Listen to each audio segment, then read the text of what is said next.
Orif aka shu aynan o'zbek davlatchiligining tarixi bo'yicha o'sha mo'g'ullar istilosi haqida juda ko'p tadqiqotlar amalga oshirilgan.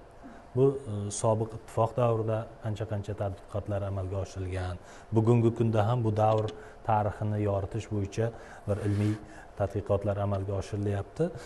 Biz endi o'sha mo'g'ullarning yurtimiz hududlariga bosqini haqida bir dastlab qaysi manbalar orqali ma'lumotga ega bo'lishimiz mumkin degan bir savol bor. Keyin o'zi umuman mo'g'ullar kimlar edi? Qayerdan kelib chiqdi degan bir savolga ham suhbatimiz avvalida bir oydinlik kiritib ketsak, marhamat.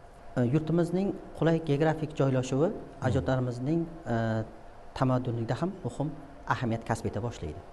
U g'arb va sharq, shimol va janubdagi xalqlarning madaniy hayotida ham o'z aksini topdi.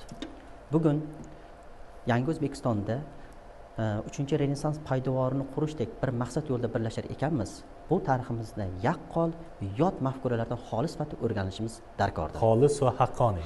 Xolis va haqqoniy. Bugun endi to'g'ri aytyapsiz, prezidentimiz ham aytayaptiki, tariximiz qanday bo'lsa shundayligicha o'rganaylik. Albatta. Chunki biz turli davrlarda ko'rdik. Shunday. Turli davrlarda yozilgan manbalarni, kitoblarni o'qidik.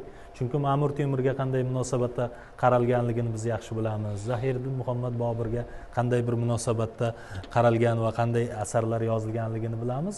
Va eng muhimi o'sha davrda ham bizning xalqimiz boricha bugun endi tariximizni yoritish kerak degan masalalar o'rtaga chashilinyapti. Shayboniy xonlarga munosabatlarni biz qay darajada yoritilganini bilamiz. Xususan Chingizxon Mo'g'ullar masalasida ham. Endi bizga o'sha davr haqida eng muhim manbalar birinchi kerak bo'ladi, albatta. Bular Fayzulloh Rashiddinning Yilnomalar to'plami. Aslida Arab Fors manbalarida Forsiyda Jami' at-Tavorix asaridir.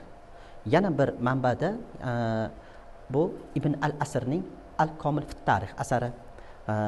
Yana bir manba sifatida keltiriladi Al-Juzjoniyning Tarixiy Tabaqoti Nosiriy asari va Muhammad Joyniyning Tarixiy Jahongushay asarlari o'sha davr haqida manba keltirsada, lekin bugungi tarixiy olimlarimiz ham juda yaxshi biladi.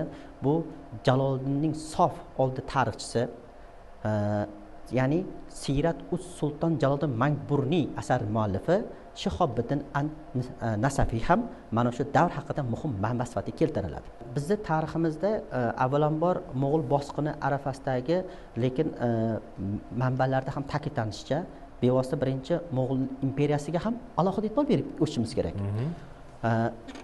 Xususan Ulug'bek keltiradi. O'zining asarida Ulug'bek Yesugay Bahodir Ulin, ya'ni xotin Fujin deb yuritiladi.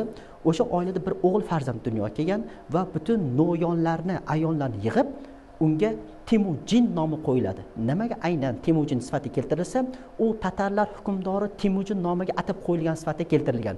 Ya'ni xuddi shunda buyuk podshoh bo'lsin, hukmdor bo'lsin sifatida keltiriladi. Aynan keyingi tadqiqotlar natijasida yana bir manbada keltirishicha, bu Abulg'ozi Bahodirxon Shajara Turk asarida umuman Chingizxonni Yulun Yildiq mavzusida tug'ilgani ta'kidlangan. Aynan uning ta'rifida keltirishicha, o'sha kechasi bo'layotgan voqealar tug'ilishda u bashorat qilingan deb sifatida ham keltiriladi. Sababi o'sha kecha juda qalin, o'sha momaqaldiroq bo'lganligi va shu bilan birgalikda chaqmoq chaqib, ya'ni jala quygan tasvirlangan. Uning tug'ilishi shuni tasvirlanyapti va shu bilan birgalikda uni bir parcha qo'lda qon bilan tug'ilgan tasvirlangan. Enaga o'sha no'yoni aytganda ular bashorat qilyaptiki, bu podshoh bo'lur, xalqlarga ziyon keltirur, viloyatlarni zabt etur degan bunga Abulg'ozi Bahodirxonning Shajara Turk